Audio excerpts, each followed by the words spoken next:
Chapter 32, he appears in the great world with universal applause and admiration.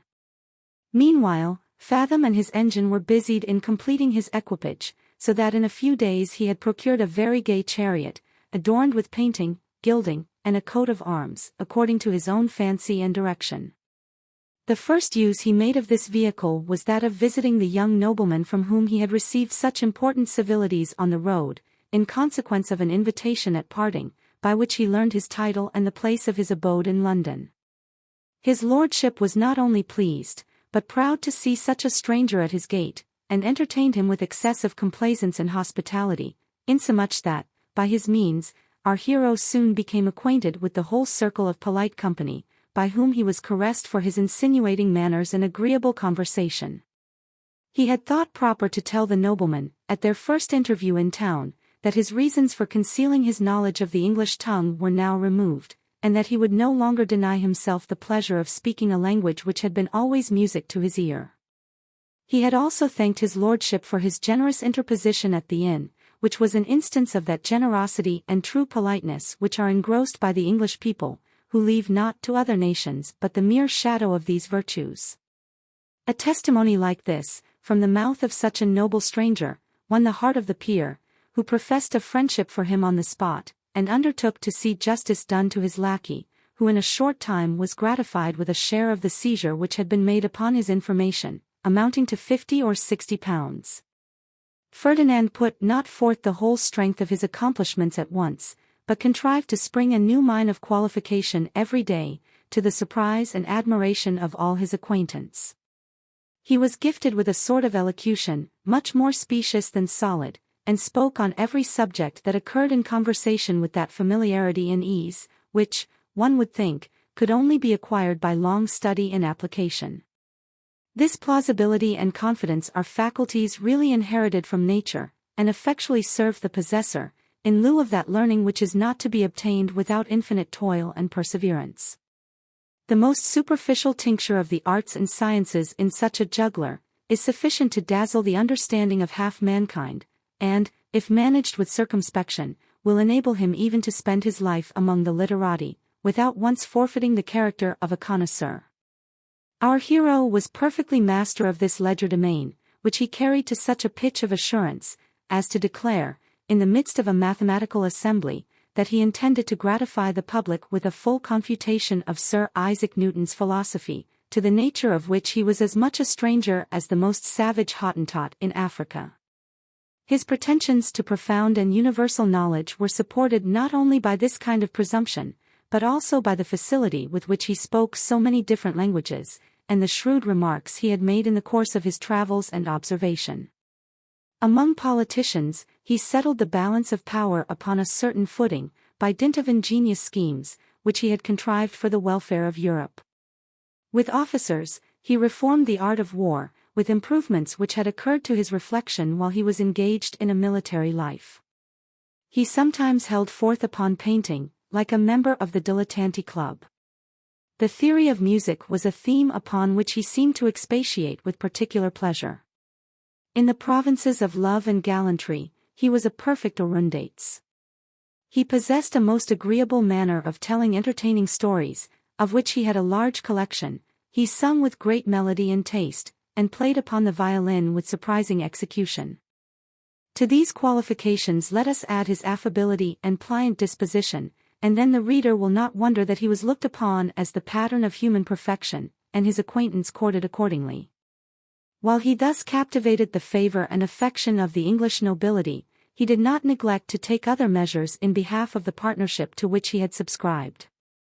The adventure with the two squires at Paris had weakened his appetite for play, which was not at all restored by the observations he had made in London, where the art of gaming is reduced into a regular system, and its professors so laudably devoted to the discharge of their functions, as to observe the most temperate regimen, lest their invention should be impaired by the fatigue of watching or exercise, and their ideas disturbed by the fumes of indigestion. No Indian brackman could live more abstemious than two of the pack, who hunted in couple, and kennelled in the upper apartments of the hotel in which our adventurer lived.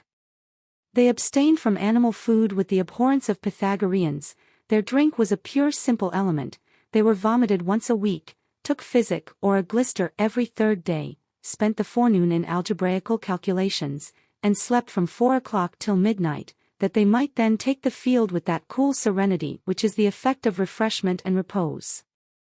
These were terms upon which our hero would not risk his fortune. He was too much addicted to pleasure to forego every other enjoyment but that of amassing, and did not so much depend upon his dexterity in play as upon his talent of insinuation, which, by this time, had succeeded so far beyond his expectation, that he began to indulge the hope of enslaving the heart of some rich heiress, whose fortune would at once raise him above all dependence. Indeed, no man ever set out with a fairer prospect on such an expedition, for he had found means to render himself so agreeable to the fair sex, that, like the boxes of the playhouse, during the representation of a new performance, his company was often bespoke for a series of weeks, and no lady, whether widow, wife, or maiden, ever mentioned his name, without some epithet of esteem or affection, such as the dear Count, the charming man, the nonpareil, or the angel. While he thus shone in the zenith of admiration, it is not to be doubted that he could have melted some wealthy dowager or opulent ward, but, being an enemy to all precipitate engagements, he resolved to act with great care and deliberation in an affair of such importance, especially as he did not find himself hurried by the importunities of want, for, since his arrival in England, he had rather increased than exhausted his finances, by methods equally certain and secure. In a word, he, with the assistance of Ratchcali, carried on a traffic, which yielded great profits, without subjecting the trader to the least loss or inconvenience. Fathom, for example, wore upon his finger a large brilliant, which he played to such advantage one night, at a certain nobleman's house, where he was prevailed upon to entertain the company with a solo on the violin, that everybody present took notice of its uncommon lustre, and it was handed about for the perusal of every individual.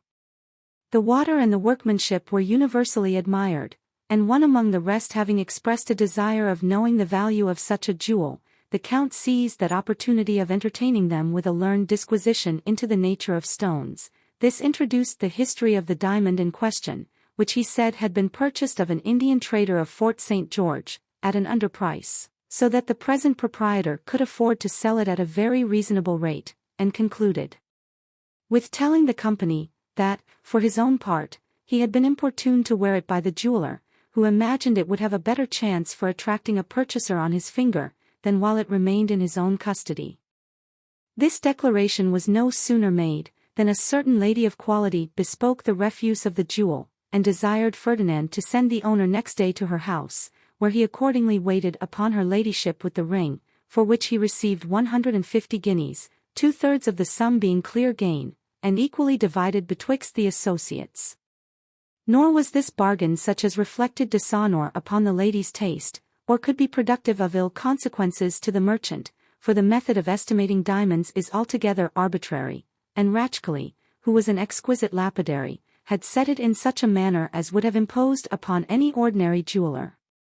By these means of introduction, the Tyrolese soon monopolized the custom of a great many noble families, upon which he levied large contributions, without incurring the least suspicion of deceit. He every day, out of pure esteem and gratitude for the honor of their commands, entertained them with the sight of some new trinket, which he was never permitted to carry home unsold, and from the profits of each job, a tax was raised for the benefit of our adventurer. Yet his indultos were not confined to the article of jewels, which constituted only one part of his revenue.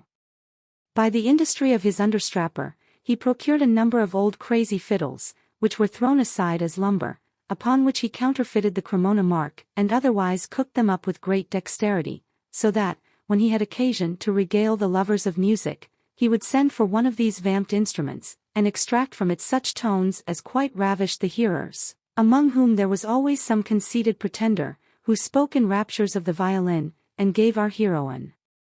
opportunity of launching out in its praise, and declaring it was the best Cremona he had ever touched. This encomium never failed to inflame the desires of the audience, to some one of whom he was generous enough to part with it at prime cost, that is, for 20 or 30 guineas clear profit, for he was often able to oblige his friends in this manner, because, being an eminent connoisseur, his countenance was solicited by all the musicians, who wanted to dispose of such movables. Nor did he neglect the other resources of a skillful virtuoso. Every auction afforded some picture, in which, though it had been overlooked by the ignorance of the times, he recognized the style of a great master, and made a merit of recommending it to some noble friend. This commerce he likewise extended to medals, bronzes, busts, intaglios, and old china, and kept diverse artificers continually employed in making antiques for the English nobility. Thus he went on with such rapidity of success in all his endeavors, that he himself was astonished at the infatuation he had produced.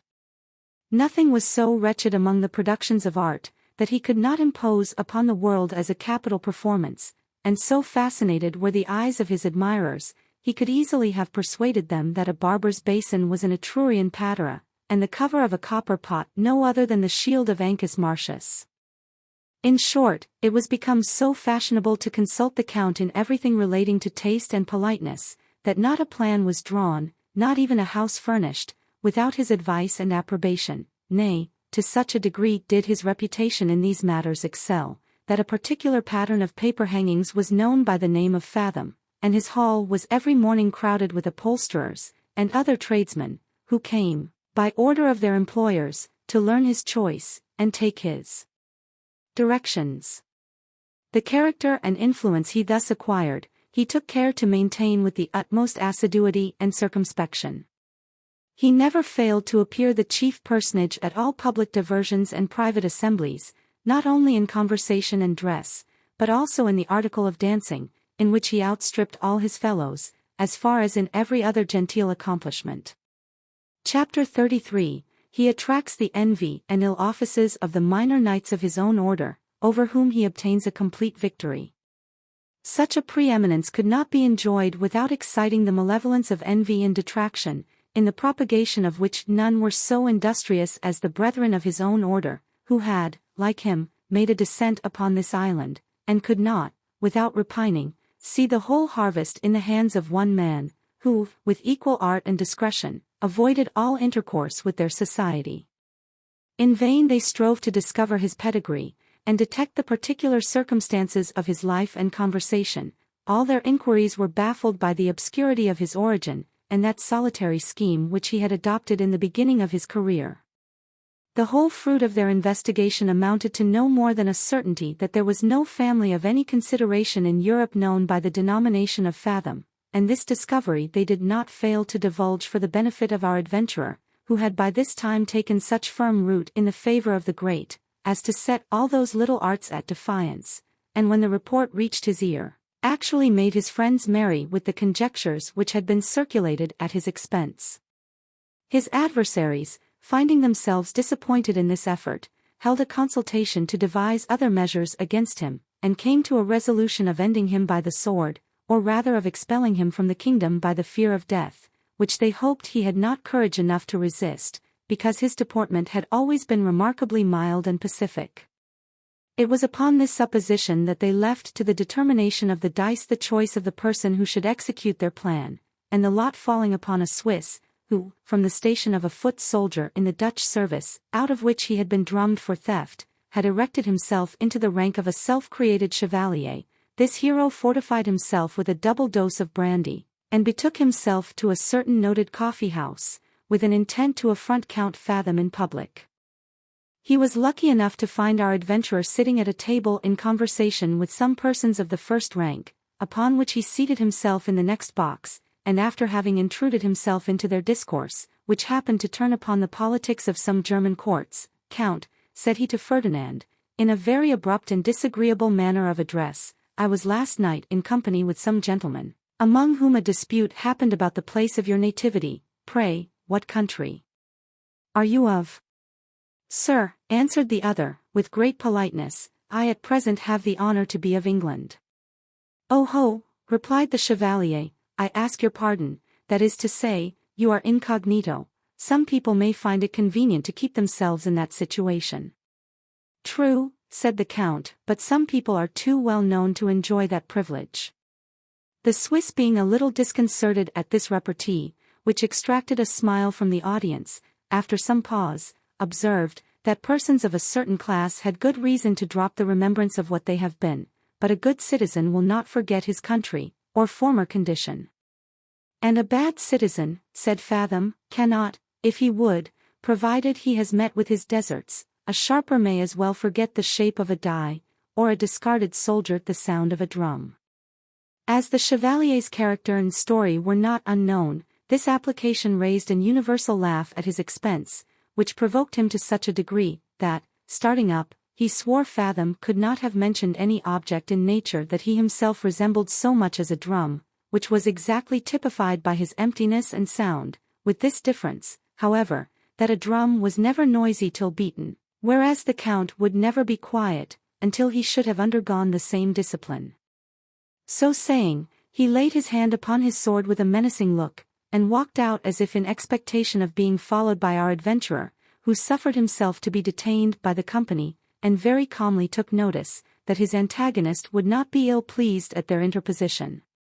Perhaps he would not have comported himself with such ease and deliberation, had not he made such remarks upon the disposition of the Chevalier, as convinced him of his own safety. He had perceived a perplexity and perturbation in the countenance of the Swiss, when he first entered the coffee-room. His blunt and precipitate way of accosting him seemed to denote confusion and compulsion, and, in the midst of his ferocity, this accurate observer discerned the trepidation of fear.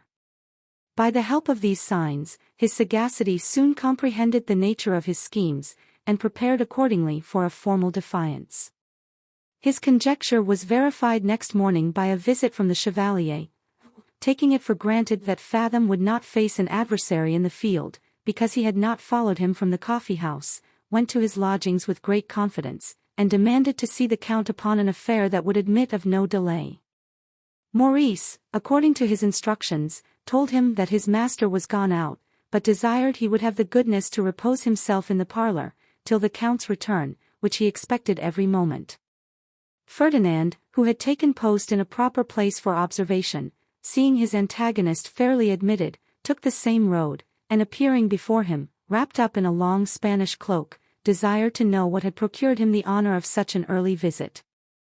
The Swiss, raising his voice to conceal his agitation, explained his errand, in demanding reparation for the injury his honour had sustained the preceding day, in that odious allusion to a scandalous report which had been raised by the malice of his enemies, and insisted, in a very imperious style, upon his attending him forthwith to the nursery in Hyde Park. "Have a little patience," said our adventurer with great composure, "and I will do myself the pleasure to wait upon you in a few moments." With these words, he rang the bell, and, calling for a basin of water, laid aside his cloak, and displayed himself in his shirt, with a sword in his right hand, which was all over besmeared with recent blood, as if he had just come from the slaughter of a foe. This phenomenon made such an impression upon the astonished Chevalier, already discomposed by the resolute behavior of the Count, that he became jaundiced with terror and dismay, and, while his teeth chattered in his head, told our hero he had hoped, from his known politeness, to have found him ready to acknowledge an injury which might have been the effect of anger or misapprehension, in which case the affair might have been compromised to their mutual satisfaction, without proceeding to those extremities which, among men of honour, are always accounted the last resource. To this representation Ferdinand answered, that the affair had been of the Chevalier's own seeking, inasmuch as he had intruded himself into his company, and treated him with the most insolent and unprovoked abuse, which plainly flowed from a premeditated design against his honour and reputation. He, therefore, far from being disposed to own himself in the wrong, would not even accept of a public acknowledgment from him, the aggressor, whom he looked upon as an infamous sharper, and was resolved to chastise accordingly. Here the conversation was interrupted by the arrival of a person who was brought to the door in a chair, and conducted into another apartment, from which a message was brought to the Count, importing, that the stranger desired to speak with him upon business of the last importance. Fathom, having chid the servant for admitting people without his order, desired the Swiss to excuse him for a minute longer, and went into the next room, from whence the following dialogue was overheard by this challenger. "Count," said the stranger, "you are not ignorant of my pretensions to the heart of that young lady, at whose house I met you yesterday. Therefore you cannot be surprised when I declare myself displeased with your visits and behavior to my mistress, and demand that you will instantly promise to drop the correspondence. Else what follows, answered Ferdinand, with a cool and temperate voice. My resentment and immediate defiance, replied the other, for the only alternative I propose is, to forego your design upon that lady, or to decide our pretension by the sword. Our hero, having expressed a regard for this visitant as the son of a gentleman whom he honored, was at the pains to represent the unreasonableness of his demand, and the folly of his presumption, and earnestly exhorted him to put the issue of his cause upon a more safe and equitable footing. But this admonition, instead of appeasing the wrath, seemed to inflame the resentment of the opponent, who swore he would not leave him until he should have accomplished the purport of his errand. In vain our adventurer requested half an hour for the dispatch of some urgent business, in which he was engaged with a gentleman in the other parlor. This impetuous rival rejected all the terms he could propose, and even challenged him to decide the controversy upon the spot, an expedient to which the other having assented with reluctance, the door was secured, the swords unsheathed, and a hot engagement ensued, to the inexpressible pleasure of the Swiss, who did not doubt that he himself would be screened from all danger by the event of this rencontre. Nevertheless, his hope was disappointed in the defeat of the stranger, who was quickly disarmed, in consequence of a wound through the sword-arm, upon which occasion Fathom was heard to say, that, in consideration of his youth and family, he had spared his life, but he would not act with the same tenderness towards any other antagonist. He then bound up the limb he had disabled, conducted the vanquished party to his chair, rejoined the chevalier with a serene countenance, and, asking pardon for having detained him so long, proposed they should instantly set out in a hackney coach for the place of appointment. The stratagem thus conducted, had all the success the inventor could desire.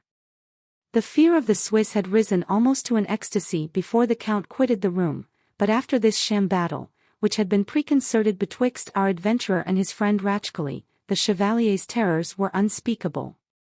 He considered Fathom as a devil incarnate, and went into the coach as a malefactor bound for Tyburn. He would have gladly compounded for the loss of a leg or arm, and entertained some transient gleams of hope, that he should escape for half a dozen flesh wounds, which he would have willingly received as the price of his presumption, but these hopes were banished by the remembrance of that dreadful declaration which he had heard the Count make, after having overcome his last adversary, and he continued under the power of the most unsupportable panic, until the carriage halted at Hyde Park Corner, where he crawled forth in a most piteous and lamentable condition, so that, when they reached the spot, he was scarce able to stand.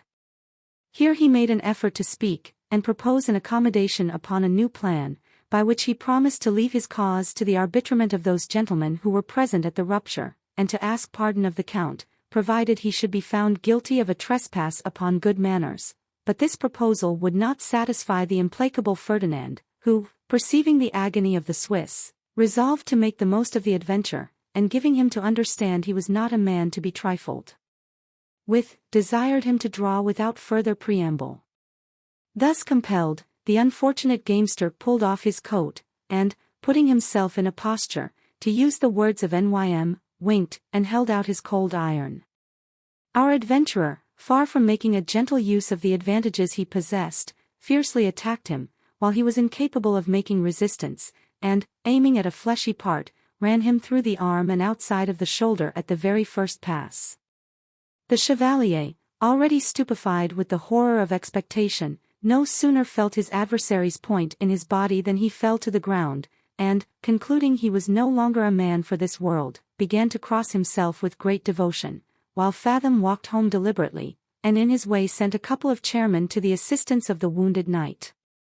This achievement, which could not be concealed from the knowledge of the public, not only furnished the character of Fathom with fresh wreaths of admiration and applause, but likewise effectually secured him from any future attempts of his enemies, to whom the Swiss, for his own sake, had communicated such terrible ideas of his valor, as overawed the whole community.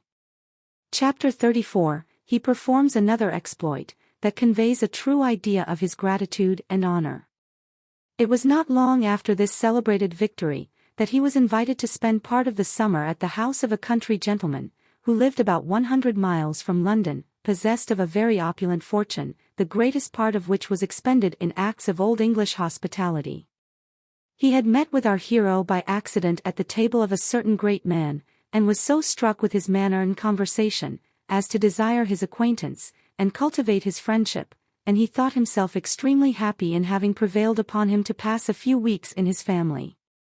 Fathom, among his other observations, perceived that there was a domestic uneasiness, occasioned by a very beautiful young creature about the age of 15, who resided in the house under the title of the gentleman's niece, though she was in reality his natural daughter, born before his marriage.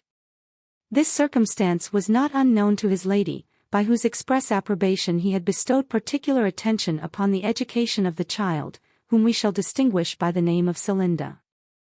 Their liberality in this particular had not been misapplied, for she not only gave marks of uncommon capacity, but, as she grew up, became more and more amiable in her person, and was now returned from the boarding school, possessed of every accomplishment that could be acquired by one of her age and opportunities. These qualifications, which endeared her to every other person, excited the jealousy and displeasure of her supposed aunt, who could not bear to see her own children eclipsed by this illegitimate daughter, whom she therefore discountenanced upon all occasions, and exposed to such mortifications as would in all appearance drive her from her father's house. This persecuting spirit was very disagreeable to the husband, who loved Celinda with a truly paternal affection, and produced abundance of family disquiet, but being a man of a peaceable and yielding disposition, he could not long maintain the resolution he had taken in her favor, and therefore he ceased opposing the malevolence of his wife. In this unfortunate predicament stood the fair bastard, at the arrival of our adventurer, who, being allured by her charms, apprised of her situation at the same time, took the generous resolution to undermine her innocence, that he might banquet his vicious appetite with the spoils of her beauty. Perhaps such a brutal design might not have entered his imagination, if he had not observed, in the disposition of this hapless maiden, certain peculiarities from which he derived the most confident presages of success. Besides a total want of experience, that left her open and unguarded against the attacks of the other sex, she discovered a remarkable spirit of credulity and superstitious fear, which had been cherished by the conversation of her schoolfellows. She was particularly fond of music, in which she had made some progress, but so delicate was the texture of her nerves, that one day, while Fathom entertained the company with a favorite air, she actually swooned with pleasure. Such sensibility, our projector well knew, must be diffused through all the passions of her heart. He congratulated himself upon the sure ascendancy he had gained over her in this particular, and forthwith began to execute the plan he had erected for her destruction. That he might the more effectually deceive the vigilance of her father's wife, he threw such a dash of affectation in his complaisance towards Celinda, as could not escape the notice of that prying matron, though it was not palpable enough to disoblige the young lady herself, who could not so well distinguish between overstrained courtesy and real good breeding. This behavior screened him from the suspicion of the family, who considered it as an effort of politeness, to cover his indifference and disgust for the daughter of his friend, who had by this time given some reason to believe she looked upon him with the eyes of affection, so that the opportunities he enjoyed of conversing with her in private, were less liable to intrusion or inquiry. Indeed, from what I have already observed, touching the sentiments of her step-dame, that lady, far from taking measures for thwarting our hero's design, would have rejoiced at the execution of it, and, had she been informed of his intent, might have fallen upon some method to facilitate the enterprise, but, as he solely depended upon his own talents, he never dreamed of soliciting such an auxiliary. Under cover of instructing and accomplishing her in the exercise of music, he could not want occasions for promoting his aim, when, after having soothed her sense of hearing, even to a degree of ravishment, so as to extort from her an exclamation, importing, that he was surely something supernatural. He never failed to whisper some insidious compliment or tale of love, exquisitely suited to the emotions of her soul. Thus was her heart insensibly subdued, though more than half his work was still undone, for, at all times, she disclosed such purity of sentiment, such inviolable attachment to religion and virtue, and seemed so averse to all sorts of inflammatory discourse, that he durst not presume upon the footing he had gained in her affection, to explain the baseness of his desire, he therefore applied to another of her passions, that proved the bane of her virtue. This was her timidity, which at first being constitutional, was afterwards increased by the circumstances of her education, and now aggravated by the artful conversation of Fathom, which he checkered with dismal stories of omens, portents, prophecies, and apparitions, delivered upon such unquestionable testimony, and with such marks of conviction, as captivated the belief of the devoted Celinda, and filled her imagination with unceasing terrors. In vain she strove to dispel those frightful ideas, and avoid such topics of discourse for the future. The more she endeavored to banish them, the more troublesome they became, and such was her infatuation, that as her terrors increased, her thirst after that sort of knowledge was augmented. Many sleepless nights did she pass amidst those horrors of fancy, starting at every noise, and sweating with dreary apprehension, yet ashamed to own her fears, or solicit the comfort of a bedfellow, lest she should incur the ridicule and censure of her father's wife. And what rendered this disposition the more irksome, was the solitary situation of her chamber, that stood at the end of a long gallery scarce within hearing of any other inhabited part of the house. All these circumstances had been duly weighed by our projector, who, having prepared Celinda for his purpose, stole at midnight from his apartment, which was in another story, and approaching her door, there uttered a piteous groan, then softly retired to his bed, in full confidence of seeing next day the effect of this operation. Nor did his arrow miss the mark. Poor Celinda's countenance gave such indications of melancholy and dismay, that he could not omit asking the cause of her disquiet, and she, at his earnest request, was prevailed upon to communicate the dreadful salutation of the preceding night, which she considered as an omen of death to some person of the family, in all probability to herself, as the groans seemed to issue from one corner of her own apartment. Our adventurer argued against this supposition, as contradictory to the common observation of those supernatural warnings which are not usually imparted to the person who is doomed to die, but to some faithful friend, or trusty servant, particularly interested in the event. He therefore supposed, that the groans foreboded the death of my lady, who seemed to be in a drooping state of health, and were, by her genius, conveyed to the organs of Celinda, who was the chief sufferer by her jealous and barbarous disposition. He likewise expressed an earnest desire to be an ear-witness of such solemn communication, and, alleging that it was highly improper for a young lady of her delicate feelings to expose herself alone to such another dismal visitation, begged he might be allowed to watch all night in her chamber, in order to defend her from the shocking impressions of fear. Though no person ever stood more in need of a companion or guard, and her heart throbbed with transports of dismay at the prospect of night, she rejected his proposal with due acknowledgment, and resolved to trust solely to the protection of heaven. Not that she thought her innocence or reputation could suffer by her compliance with his request, for, hitherto, her heart was a stranger to those young desires which haunt the fancy, and warm the breast of youth, so that, being ignorant of her danger, she saw not the necessity of avoiding temptation, but she refused to admit a man into her bedchamber, merely because it was a step altogether opposite to the forms and decorum of life. Nevertheless, far from being discouraged by this repulse, he knew her fears would multiply and reduce that reluctance, which, in order to weaken, he had recourse to another piece of machinery, that operated powerfully in behalf of his design. Some years ago, a 12-stringed instrument was contrived by a very ingenious musician, by whom it was aptly entitled the harp of Aeolus, because, being properly applied to a stream of air, it produces a wild irregular variety of harmonious sounds, that seem to be the effect of enchantment, and wonderfully dispose the mind for the most romantic situations. Fathom, who was really a virtuoso in music, had brought one of those new-fashioned guitars into the country, and as the effect of it was still unknown in the family, he that night converted it to the purposes of his amour, by fixing it in the casement of a window belonging to the gallery, exposed to the west wind, which then blew in a gentle breeze.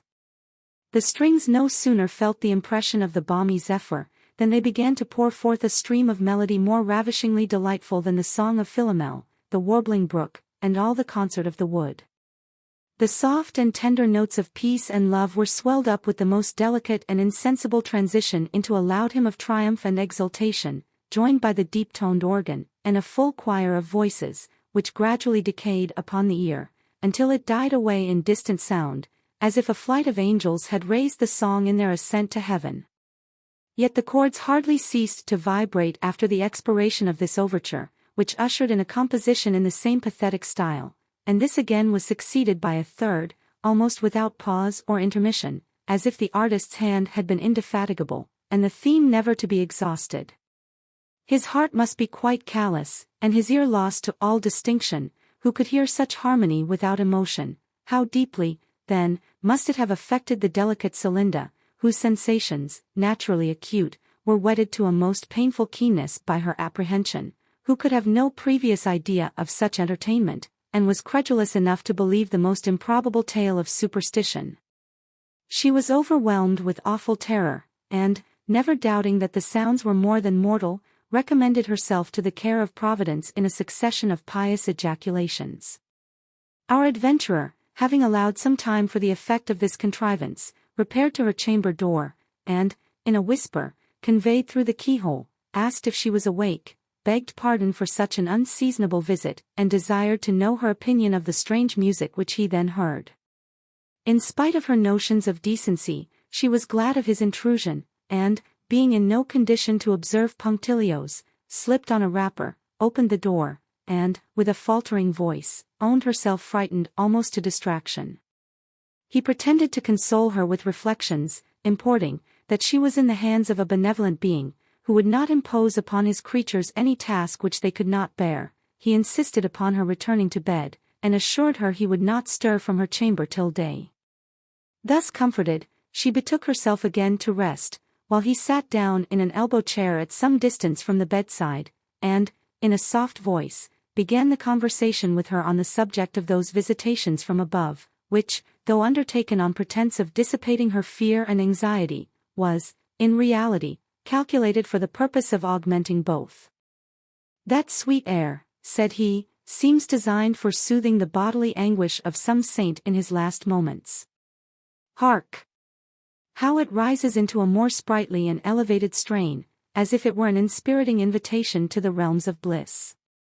Sure, he is now absolved from all the misery of this life. That full and glorious concert of voices and celestial harps betoken his reception among the heavenly choir, who now waft his soul to paradisian joys.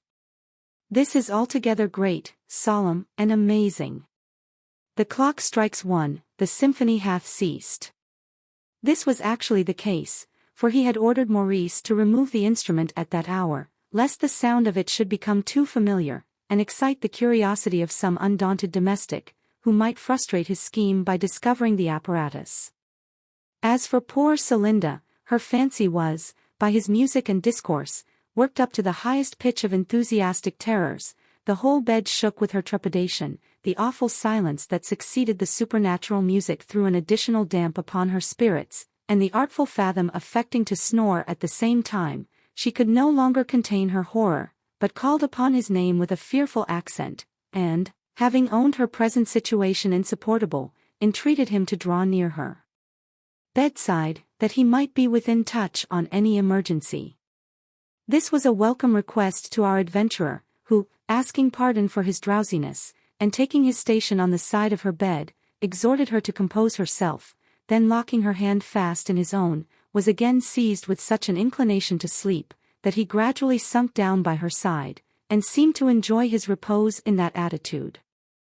Meanwhile, his tender-hearted mistress, that he might not suffer in his health by his humanity and complaisance, covered him with the counterpane as he slept, and suffered him to take his rest without interruption, till he thought proper to start up suddenly with an exclamation of, "Heaven watch over us," and then asked, with symptoms of astonishment, if she had heard nothing.